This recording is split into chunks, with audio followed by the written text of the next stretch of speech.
Hello, class. How's it going? I'll be answering this week's discussion question 6. Question 1. First question. What are the rules for brainstorming? Okay, and first I went to idou.com to kind of watch this video on an expert on the subject matter or something like that named Brendan Boyle. What I was able to formulate after watching the video, the brainstorming rules are you have to allow people to produce a large amount of ideas and share those ideas and embrace those ideas. Another brainstorming rule of thumb is generate the ideas quickly. Sometimes you only have a certain amount of time to do a project, and you have to come up with these ideas fast so that you can execute effectively. Another thing was expand on these ideas in your portfolio of alternatives just in case those ideas don't work out. You have a second plan of action that you can do with that. Another brainstorming rule is get people unstuck. So if you see someone caught up on something and you are able to help them to get over that obstacle, help them with that. Give them insight to get out of those different situations. And inject this insight amongst different groups, broader groups. At what problem-solving stage is brainstorming effective? I'd probably say brainstorming is the most effective when you're identifying the problem. You're able to come up with ideas potentially to kind of fix the problem because you know where to start at.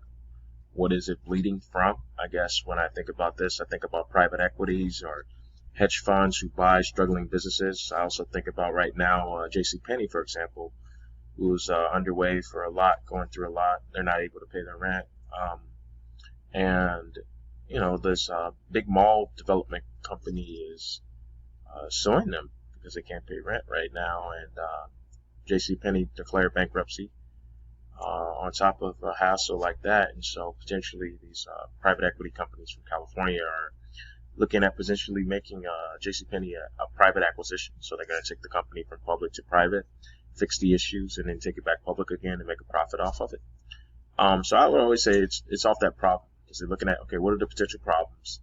And they're looking at, okay, JCPenney is lacking capital right now, that they need capital. And so this private equity will decide how much capital they need to allocate to potentially make that acquisition happen. So I would say traditionally around stage 1, just seeing the problem and identifying the problem. That's where you can kind of find those brainstorming ideas.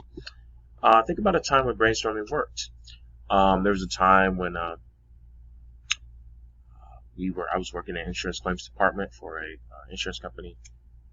Where this was a more like Hertz kind of company, but it wasn't Hertz. And it was a new department, and we had to come up with new ideas on how to grow the insurance claims department. And we came together and collect ideas on what we needed to do, which was we need to get as many agents as we could to come in that were specialists on these different claims and things of that nature. We basically took data. So we looked at data and looked at, okay, what are the highest percentages of claims that people put in? And what are some of the largest claims that people put in? And what's some of the smallest claims that people put in? And we found a lot of people getting these little minor wrecks, and it wasn't a total loss. So we knew that total loss was a low probability, so we didn't focus so much on finding claim experts on that. But we focused on what are these claims that people most frequently put in complaints for or file claims for.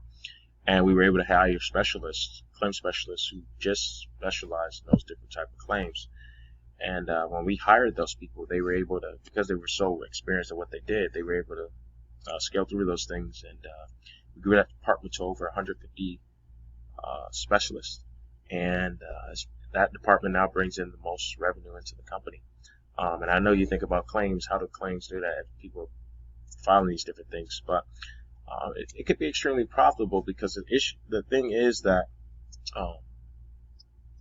as the insurance rates go up for these clients or these people who are high profile, high risk clients, they pay more in premiums.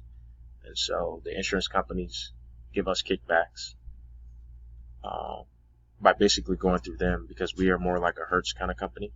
And so because we choose their service or their business to do business with, they give us kickbacks and it brings more money in for us.